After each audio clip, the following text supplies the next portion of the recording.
Hi, my name is Sophia, and this is my computer, HeShe. Say hi, HeShe.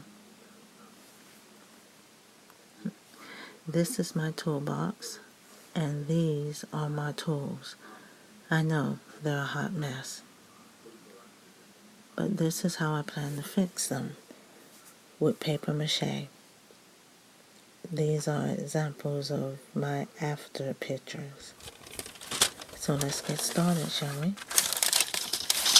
Oh, sorry, I forgot how loud paper can be.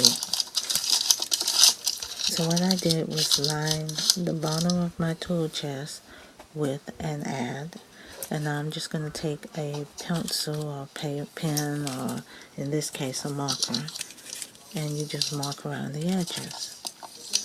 I do it this way because I really do not like to measure.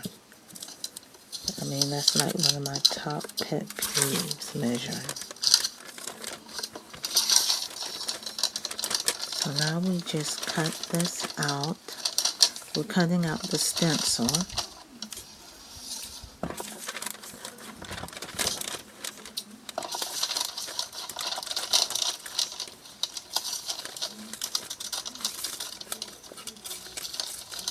And it looks like that's a really nice sale going on. Ooh, a BOGO sale, 50% off. Gee, I wish I had money.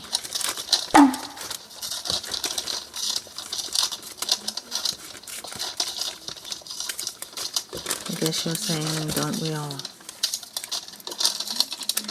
So after all of that, I'm going to use the power of movie magic and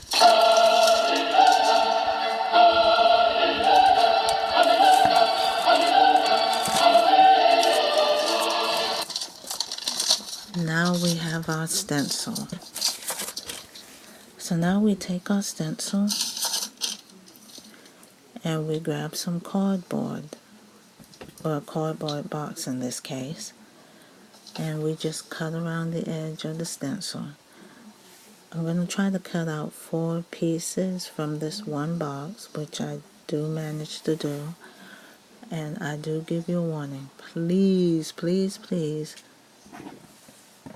do not cut yourself, whether you use scissors or a knife.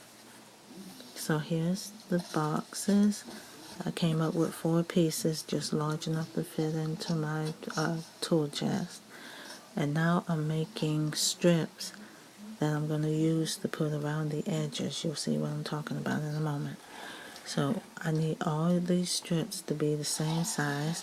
So you just grab a ruler and make every one of your strips the same size.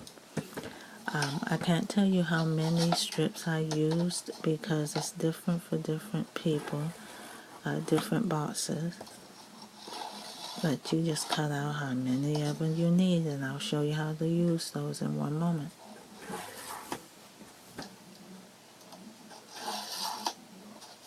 And like I said, please be careful with your scissors or the blade, whichever you use to cut these out. Because we all want and need our fingers. Well, I do. Just fingers, not your fingers, okay?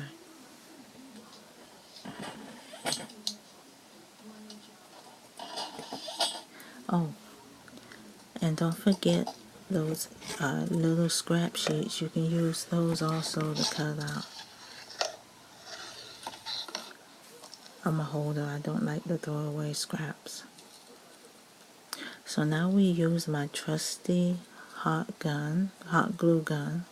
And please be careful because hot glue is, what do we call it? Hot. And it will burn. Even if it looks all cute and adorable at first, it will burn you, so be careful. So I use the glue gun to glue my strips down on each edge of my boxes, the ones that I cut out earlier.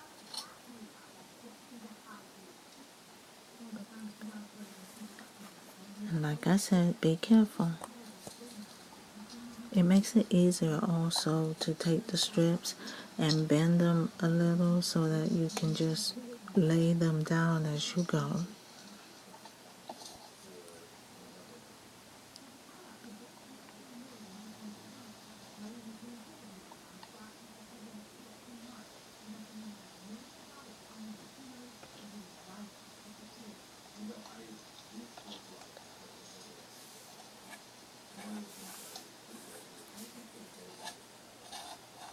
And I make it look easy, but it really does become a lot easier. The more you do it, the easier it seems.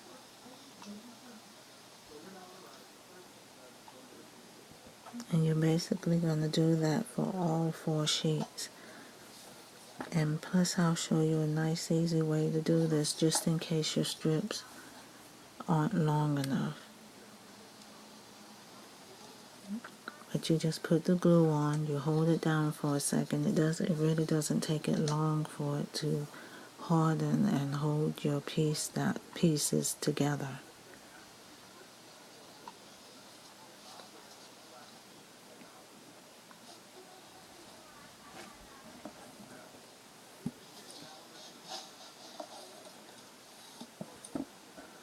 You see, you have a nice little box there. Just perfect to hold your tools.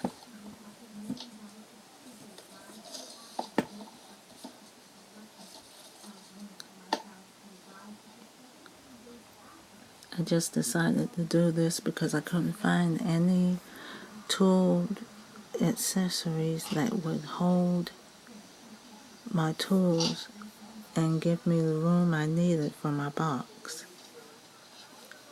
Not to mention if I did find it, which I'm pretty sure if I looked around I could probably find it, it would be expensive as heck, and I'm poor and broke.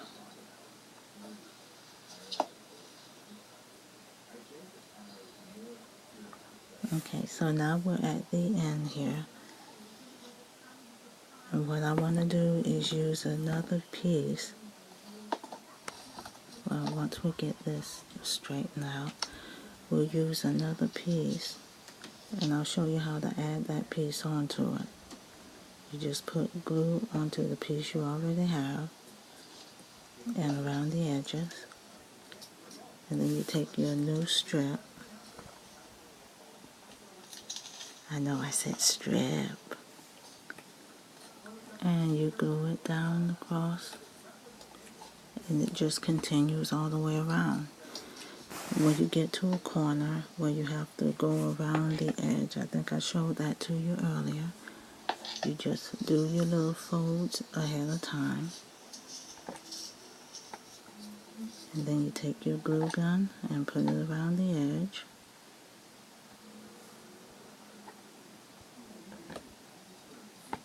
And you fold your strip right on up, right on down.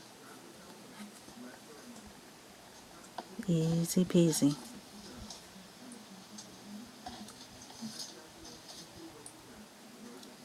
And as I said before, be careful because the hot glue is hot.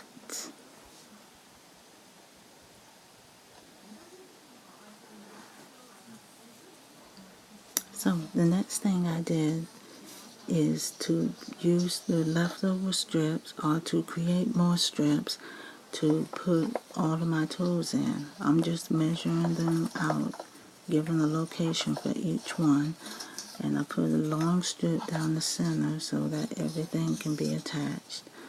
This way I can tell what needs to go where and what size I need and how to cut them down if I need to. And I like to map it out anyway just before I glue it, just to make sure everything looks correct and feels right. So the next thing we do is, again, grab the hot glue gun. And be careful because it is hot.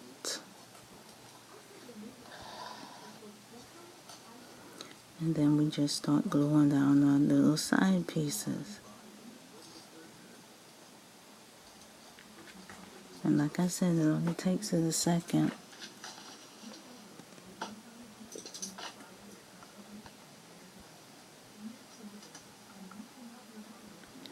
I also glue down the bottom. It doesn't take much glue to put the bottom down, because once we do the paper mache, that usually holds it in place also. But I like to put the glue on the bottom just to keep it stable, just to keep it from moving around while I'm doing that.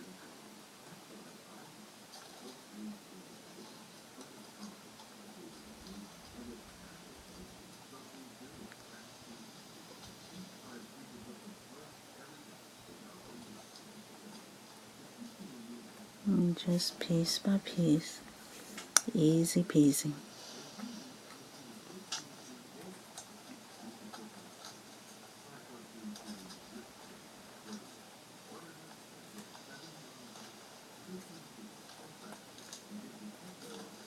And pay attention to where you're putting that glue, because your fingers, for some reason, always like to test that theory to see if the glue really is hot. And glue can be sneaky too. It likes to sneak across around the edge just in time to hit something nice and tender like your fingers.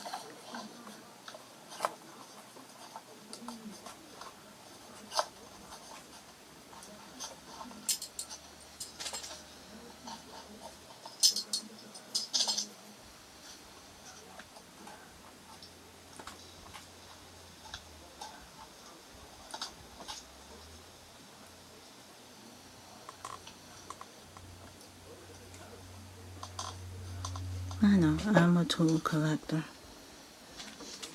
I do most of the fixing around the house anyway, so.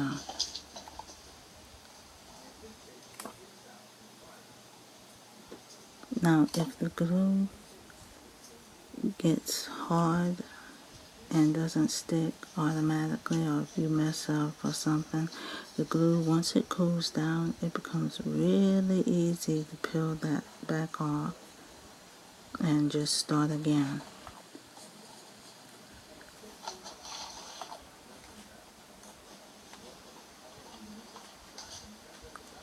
I bend the edges so that I have a stable way of holding it to each other. I mean, you can stick the plain edge without bending, but I'm almost sure it'll come loose, and I just don't take the chance.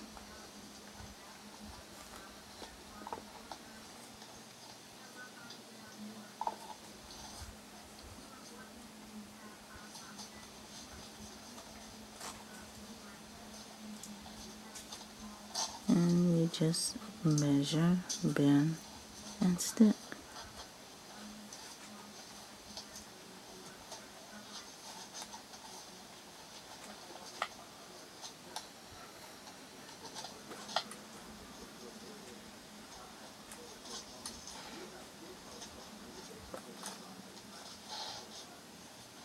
Okay, and that one is almost done.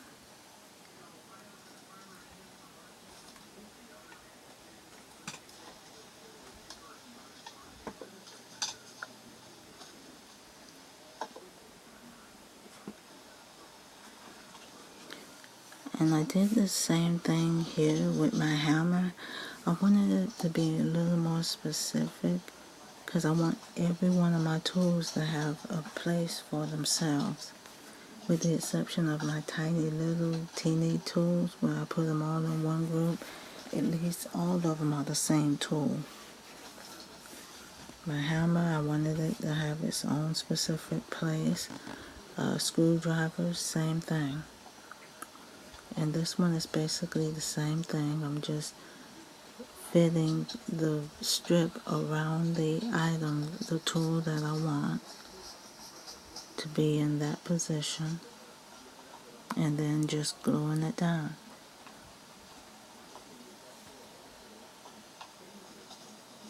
And the strips are amazingly easy to manipulate. I mean, once you start doing the little bendy thing that I showed you earlier for the corners, it makes it really easy.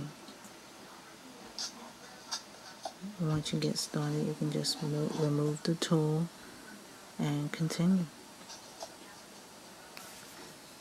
If it looks strange to you, put the tool back and continue.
Okay, so now these are the examples of the finished, almost finished product, at least the gluing.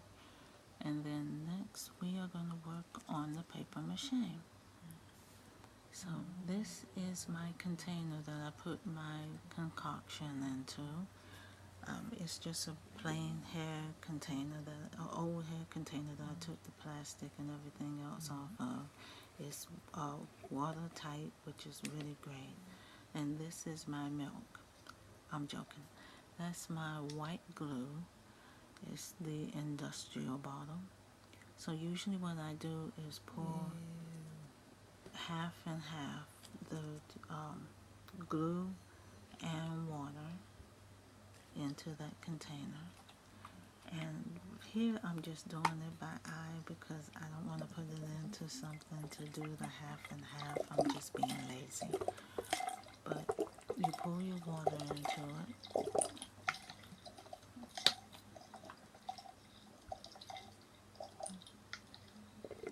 And then you put your lid back on and you're going to give it a little shake.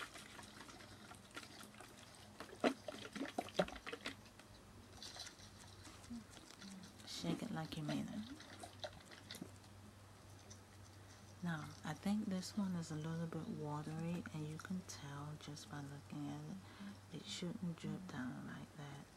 What you want is a little stream to come onto your finger. And see, that's too watery. It wouldn't do anything but make your paper really watery, and it would take forever for it to dry. So what you want to do is add some more glue.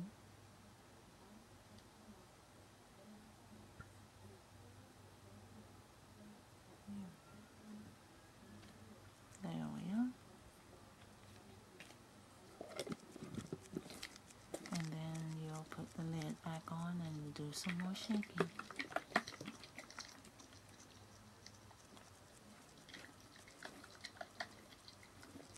And this time it should be just right.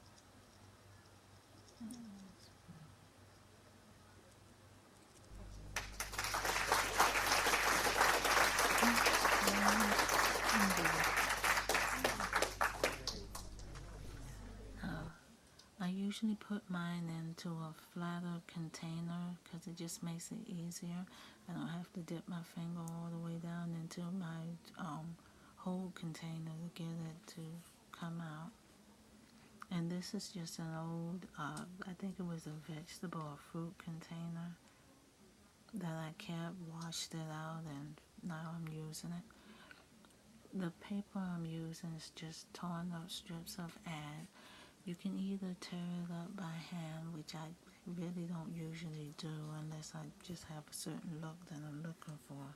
I usually cut mine which is the one that's on the left, and the torn up strips are the ones that I'm holding now, which is on the right.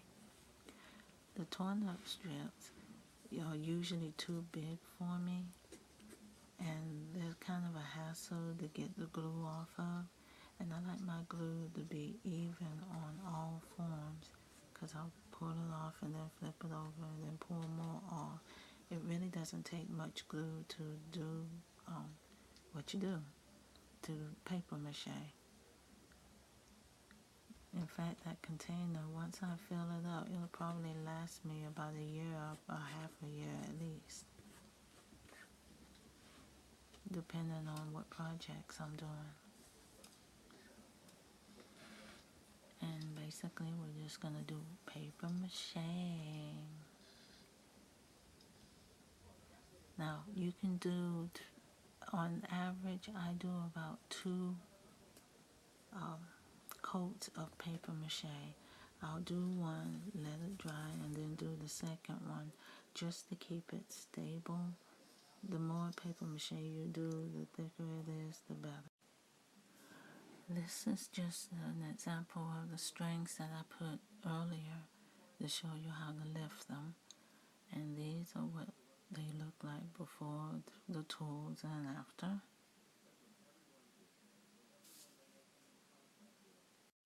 Okay, hit that like button, and if there's anything that you'd like to see dealing with paper mache, let me know in the comments down below. Bye now.